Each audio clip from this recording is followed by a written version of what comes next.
The gentleman from Illinois, Mr. Schneider, to inquire. Thank you, Mr. Chairman, and thank you, Madam Secretary, for joining us today and for your leadership amid these unique economic times. I especially appreciate your commitment, stated again today, to tackle inflation, which I'll get to in a moment. First, I want to touch on helping ensure that U.S. companies, our companies, remain best positioned to compete in a global economy. And in that context, I want to comment on the newly finalized foreign tax credit rulings. I want to thank you and your team for being responsive to the concerns that my colleague, Mr. Hearn, and I, and 8 others, members of this committee, raised in a recent letter. I was glad to hear that the Treasury is considering issues we raised, a safe harbor on the royalties issue and additional guidance on the cost recovery provisions.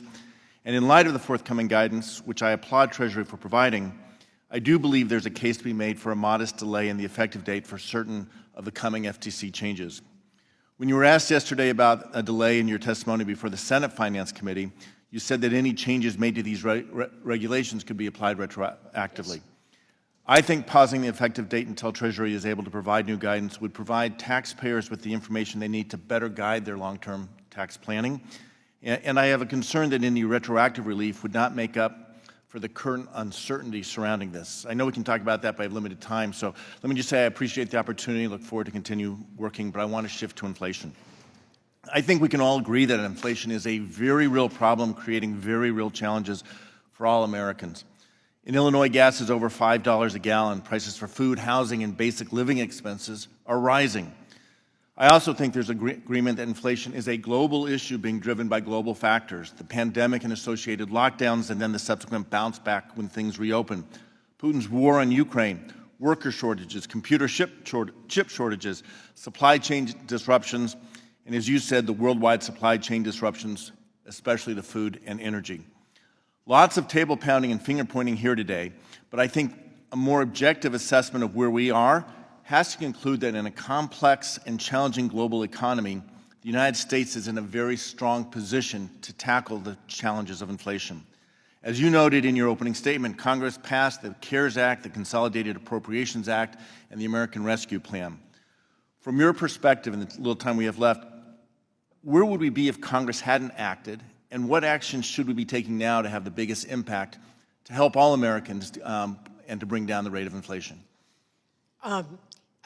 The American Rescue Plan had enormously favorable effects on the economic recovery. We have recovered and created more jobs than any country in the world. All developed countries are suffering from high inflation, but we have had a miraculously rapid recovery and regained full employment.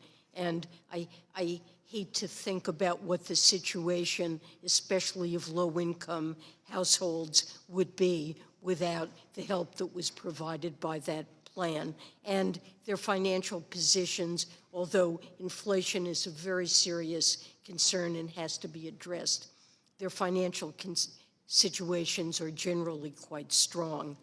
Going forward, I think the President is doing everything he can to address high energy costs, to shelter costs.